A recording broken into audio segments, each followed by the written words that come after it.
那行政院伫2018年是有核定双语政策，本来是希望讲会当用英语来教其他科目，也毋过伫教育第一现场有造成困扰，嘛引起批评。教育部长陈永尧即马就表示，学校其实会当家己规划来进行，政府无强迫一定爱安尼先做。 英语课用英语来上课是真正常，毋过其他的科目，亲像体育、甲家政等等的科目，也阁会考单字，安尼敢真正会当提升学生英语的能力，原地学习敢袂受到影响。如果再继续这个政策下去，经费继续下去，你会造成英语跟学科这个双贫乏的一个现象。专高中指出，2018年行政院核定双语政策了后，就一直出现真侪乱象，国家一直要求要彻底检讨。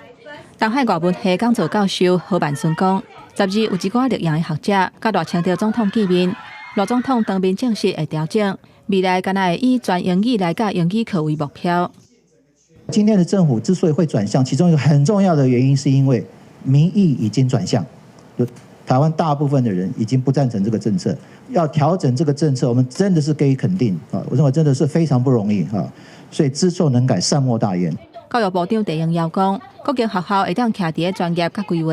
学英语结合其他的学科来做教学。教育部未达今年一定都要安尼做，因为英语课爱用全英语来教是目标，并不是一个手就要随达成。未来嘛会深化学生伫咧日常生活语言能力的应用。当然，现在可能很难一步到位，但是那个目标设定是。 英文老师在上英文课一定要全英文授课。我们怎么样让国中小能够从日常生活的一个情境里边去能够加强他们的说跟听的一个能力？我想这是非常肯定的。专高中指出，